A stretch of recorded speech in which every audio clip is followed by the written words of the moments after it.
오늘 주시는 하나님 말씀을 받습니다. 오늘은 사도행전 14장 20절에서 22절 세 절만 우리가 함께 받도록 하겠는데요.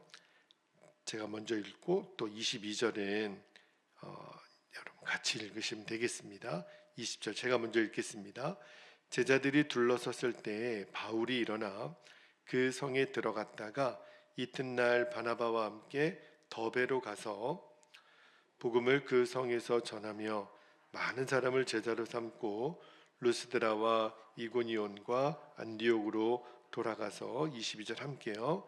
제자들의 마음을 굳게 하여 이 믿음에 머물러 있으라 권하고 또 우리가 하나님의 나라에 들어가려면 많은 환난을 겪어야 할 것이라 하고.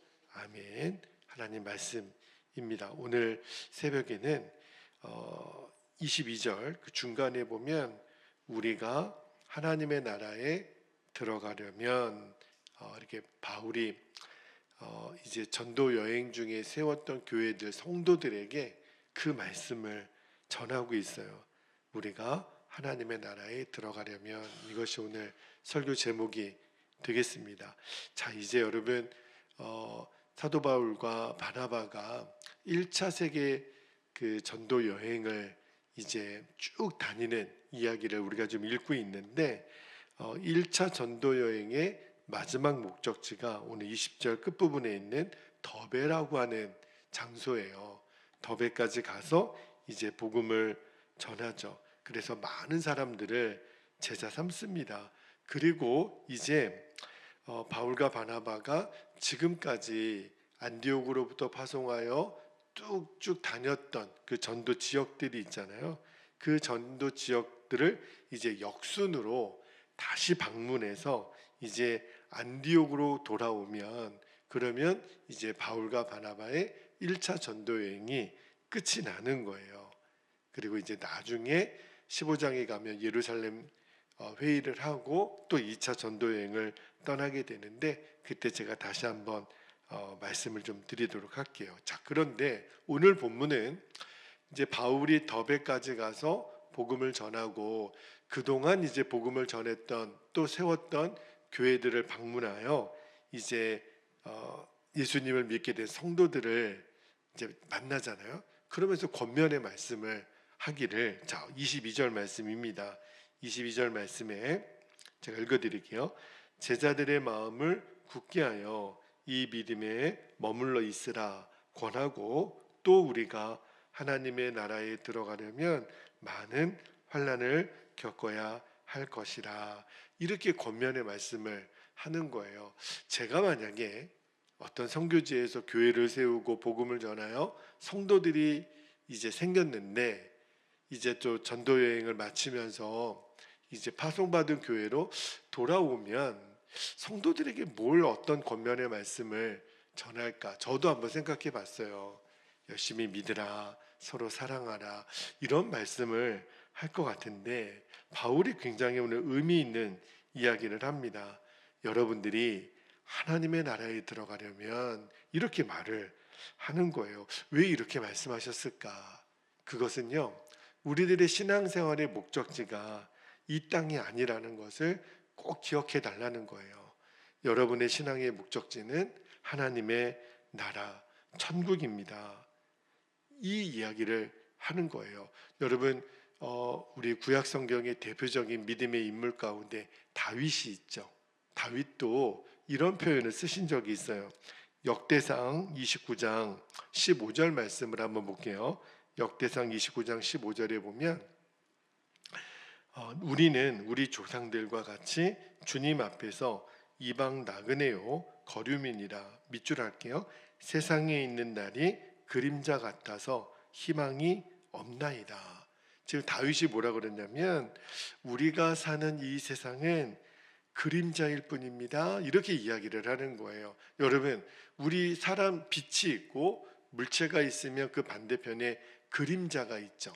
그런데 그림자는 실체가 아니에요. 그죠?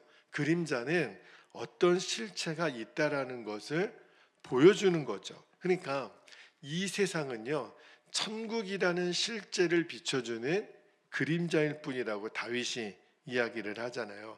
그렇다면 더더욱 우리가 진짜 실체도 아닌 이 세상을 진짜로 붙잡고 살 이유가 없는 거예요.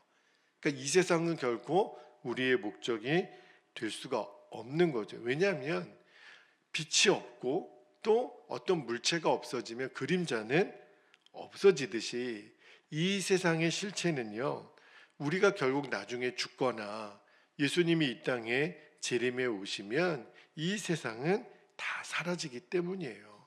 하나님의 계획은 이 세상이 아닙니다. 이 세상이 모두 하나님의 심판에 의해서 정리가 되고 나면 우리는 영원한 실제인 하나님의 나라에 들어가 사는 것뿐이에요. 그러니까 이 세상이 우리에게 소망도 아니고 우리에게 목적이 될 수도 없는 거예요. 그런데 너무 많은 사람들이 이 세상이 전부인 줄 알고 살아요. 그래서 예수님이 누가복음 12장 16절에서 21절까지 그 어떤 부자, 너무 많은 것을 가진 그 부자의 비유를 예를 들어 말씀하실 때 이렇게 얘기하셨어요. 조금 길지만 제가 읽어드릴게요. 누가복음 12장 16절에서 21절까지인데 16절, 또 비유로 그들에게 말하여 이르시되 한 부자가 그 밭에 수출이 풍성함에 17절에 심중에 생각하여 이르되 내가 곡식 쌓아둘 곳이 없으니 어찌할까 하고, 자 18절입니다. 또 이르되 내가 이렇게 하리라. 내 곳간을 헐고 더 크게 짓고 내 모든 곡식과 물건을 거기 쌓아두리라. 또 내가 내 영혼에게 이르되 영혼아 여러 해 쓸 물건을 많이 쌓아두었으니 평안히 쉬고 먹고 마시고 즐거워하자 하리라 하되, 20절 하나님은 이르시되 어리석은 자여 오늘 밤에 너의 영혼을 도로 찾으리니 그러면 너가 준비한 것이 누구의 것이 되겠느냐 하셨으니 자기를 위하여 재물을 쌓아두고 하나님에 대하여 부여하지 못한 자가 이와 같으니라. 이렇게 예수님 말씀하셨어요. 어느 부자가 아마 너 얼마나 큰 부자였는지 쌓을 곳이 없어서 그 곡식 쌓을 물건 쌓을 곳간을 더 크게 지었던 거죠. 그러면서 하는 소리가 아이고 보기만 해도 배부르네. 여러분, 우리가 알고 있는 세상에 어떤 부자들은요, 그 가진 돈이 얼마나 많은지 전문 그 회계사를 두어야 재산을 측정할 수 있는 사람들도 현 시대에 존재하기는 해요. 우리는 내가 가진 재산 알아보는데 시간 얼마 안 걸리죠? 뭐 며칠 걸리나요? 너무 돈이 많아서. 근데 너무 돈이 많은 사람 중에 예수님 비유를 말씀하시되 뭐라고 얘기하냐면 이 사람은 이 땅에 있는 자기가 갖고 있는 재산이 전부예요. 그게 목적이에요. 근데 주님 말씀하시기를 이 어리석은 자야, 오늘 밤에 네 영혼을 하나님이 데려가시면 네가 지금 쌓아놓은 네 갖고 있는 것이 무슨 소용이 있느냐. 너가 이 세상을 떠날 때 네가 가지고 있는 이것도 다 사라져버리는 그림자일 뿐이다. 너가 갖고 있는 희망은 가짜 희망이야. 이렇게 얘기를 하시는 거예요. 여러분, 진짜 우리가 이 말씀을 새겨드려야 됩니다. 너무너무 많은 사람들이 하루에도 몇 번이나 통장을 들여다봐요. 여러분, 액수도 변하지 않는 통장을 왜 이렇게 들여다볼까요? 요즘은 이제 통장 대신에 그 휴대폰에 계좌를 조회할 수 있거든요. 아니 뭐 변화도 없는 그 계좌를 왜 이렇게 들여다볼까요? 거기에 내 인생의 목적을 잡고 두니까 그래요. 우리들도 안 그런 척하면서 돈이 좀 많았으면 좋겠다. 그죠? 돈이 있으면 이것도 해결할 수 있고 이 문제도 해결할 수 있는데, 근데 여러분 진짜 한번 생각해 보셔야 돼요. 내가 정말 주님 앞에 서게 되는 날, 내 죽음 앞에서 이게 진짜 무슨 의미가 있을까? 내가 정말 억만금을 가졌든 내가 오늘 이 땅을 떠나게 되면 진짜 무슨 소용이 있겠어요? 그러니까 주님이 오늘 그 이야기를 하는 거예요. 너희들의 희망, 너희들의 삶의 목적을 절대 이 세상에 두지 말라. 영원한 하나님의 나라에 두십시오. 지금 바울이 그 이야기를 성도들에게 전하고 있는 거예요. 왜 이 말씀을 전했을까? 당시에 핍박이 많아서 예수 믿는 것이 정말 어렵기 때문에. 근데 사도 바울 자신이 경험한 거예요.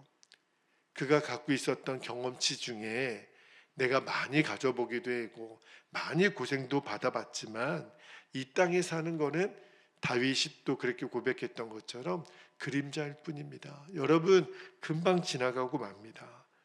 혹자는요 그런 이야기를 하죠. 천국이 어디 있느냐고. 저한테도 그렇게 묻는 사람들이 있더라고요. 목사님은 가봤냐고. 천국이 있고 지옥이 있는 거를 봤냐고. 여러분, 그걸 가봐야 알까요? 가서 알게 되면 늦어요. 우리가 하나님을 믿는다는 것은 하나님이 하신 말씀을 믿는 거죠. 하나님 말씀 중에 천국과 지옥은 분명히 있다라고 말씀하세요. 여러분, 그 토니 캠플로라고 하는 사회학자가 죽음을 앞둔 사람들을 많이 실험을 해봤답니다. 지금 막 운명하기 직전에 있는 사람들. 그런데 그가 예수님을 믿은 사람이든 믿지 않는 사람이든 공통점이 있다는 거예요. 내가 죽으면 어디로 갈지를 죽음 직전에 있는 사람은 안답니다. 놀랍죠. 여러분, 죽음 직전에 있는 사람은 내가 죽고 나면 어디로 간지 안다는 거예요. 왜 알게 되냐면 성경에 보면 하나님은 인간에게 영원을 사모하는 마음을 주셨다는 거예요. 우리는 원든 원치 않든 우리가 죽으면 영원히 살아요. 자, 그런데 문제는 영원히 살되 어디에서 영원히 사느냐가 문제인 거예요. 천국에서도 영원히 살지만 지옥에서도 영원히 삽니다. 여러분, 지옥은 영원히 산다라고 말해서 지옥도 갈 만한 곳이라고 생각하면 절대로 안 됩니다. 거기는 죽음도 없어요. 고통이에요. 그 지옥도 영원하고 천국도 영원해요. 그런데 우리가 죽고 나서 어디에 살지는 죽기 전에 이 세상에서 결정이 되는 거예요. 영원한 천국에서 살지 영원한 지옥에서 살지 죽기 직전에 있는 사람들은 안다는 거예요. 여러분, 이것보다 더 중요한 문제가 어디 있겠어요? 그 토니 캠플로가 이어서 말하기를 그러면서 물었다는 거예요. 죽기 직전에 있는 사람, 의식이 있는 사람에게 당신이 지금 하고 싶은 일이 무엇입니까? 그리고 당신이 지금 이제 죽음 직전에 있는데 지금까지 살면서 제일 후회되는 일이 뭡니까? 여러분, 죽음 직전에 있는 사람에게 당신에게 후회되는 일이 뭐냐고 물어보면 내가 돈을 더 모았어야 되는데, 내가 더 성공했어야 되는데, 어떤 나라도 여행했어야 되는데, 더 좋은 옷도 입고 더 맛있는 음식도 먹어야 되는데, 이렇게 후회하는 사람 없다는 거예요. 그럼 당신에게 있어서 무엇이 후회가 됩니까? 제가 하나님을 더 잘 믿지 못한 것, 더 바르게 살지 못한 것, 이것이 제가 후회가 됩니다. 다 이구동성으로 그렇게 얘기한다는 거예요. 여러분, 이 세상이 전부라면 바르게 살지 못한 것에 대해서 뭐하러 후회하겠어요? 아이고, 저는 잘 먹고 잘 살다가 갑니다. 이렇게 가겠죠. 그런데 안다는 거예요. 죽음 직전에 있는 사람은 내가 어디로 갈지, 천국과 지옥이 보인다는 거예요.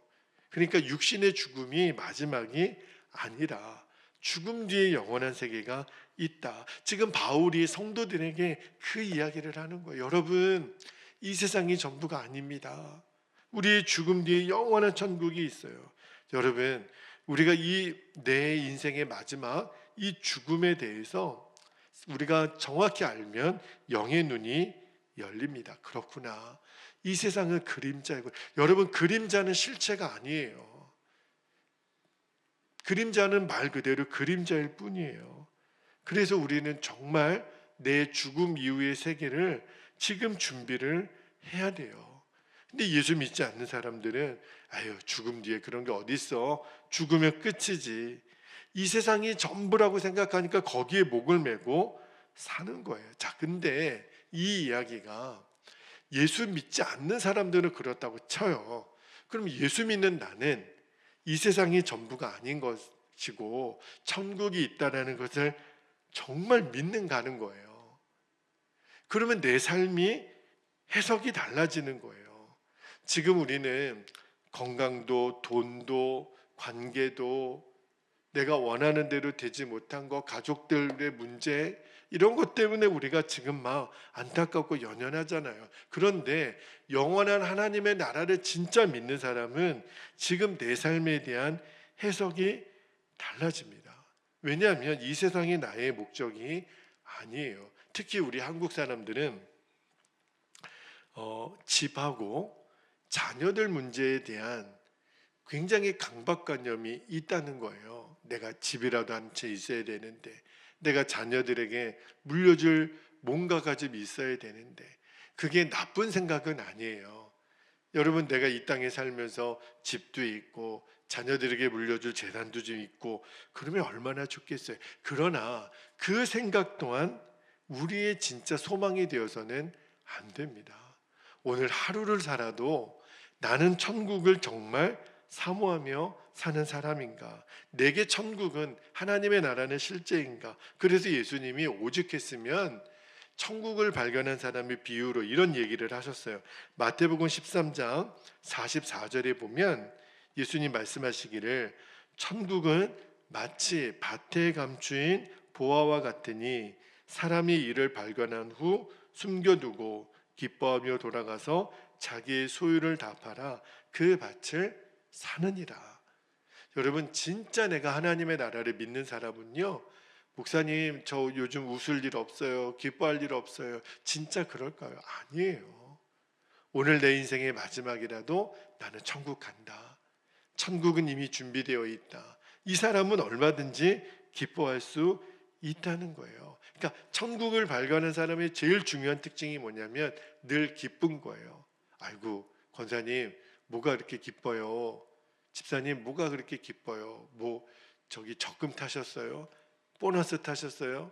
갑자기 무슨 큰 재정이 생겼나요? 아니요.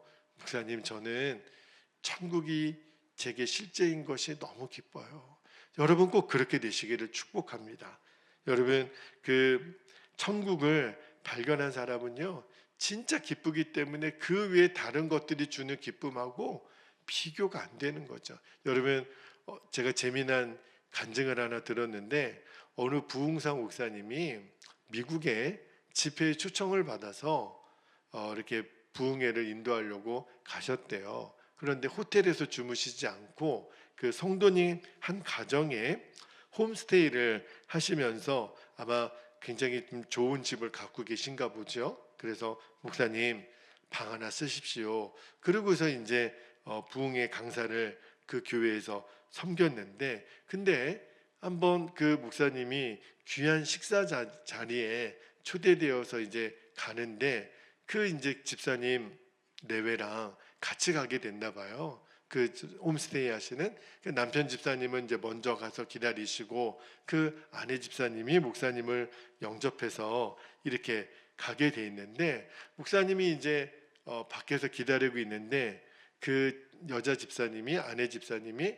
한껏 이렇게 좀 이렇게 몸치장을 예쁘게 하고 나오셨나 봐요. 그런데 눈에 띄는 게 보니까 진주 목걸이가 목사님 눈에 확 띄더래요. 그런데 목사님이 집사님 너무 아주 예쁘십니다 이렇게 말을 하신다라는 거를 뭐라고 이렇게 표현하셨냐면 집사님 그 진주 목걸이 꼭 진짜 같네요 이렇게 얘기를 하시는 거예요.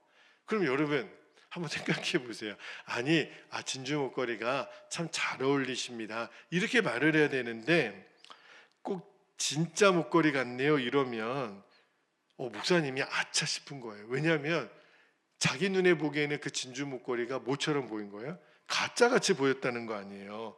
그래가지고 난 집사님 이쁘다고 한 소리인데 순간 말을 내뱉고 나서 야 이거 내가 실수한 거 아니야? 그러고 이제 당황하고 있는데 그 여자 집사님이 그러시더래요. 목사님 이거 가짜인 거 어떻게 하셨어요? 웃으면서 막 얘기를 하시는 거예요. 저는요 사람 많은 곳에 갈 때는 진짜 하지 않고요 또 이미테이션인데 진짜 목걸이는 집에 두고 저 가짜 하고 가는데 목사님 센스가 대단하시다 이렇게 얘기를 하시는 거예요. 그래서 목사님이 가슴 철렁한 순간이 지났죠. 만약에 여러분 생각해 보세요.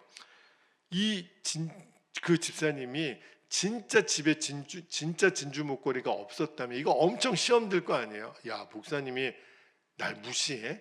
내가 가짜 목걸이나 하는 사람인 것처럼 보여? 이럴 수도 있는 거잖아요. 그런데 그 목사님이 이 일을 통해서 하나 깨달았다는 게 있는 거예요. 뭘 깨달았냐면 진짜를 가진 사람은 이런 이야기를 들어도 웃을 수 있구나. 진짜를 가진 사람. 여러분, 가난한 아이에게 가난뱅이라고 놀리면 그러면 큰 상처를 받겠죠.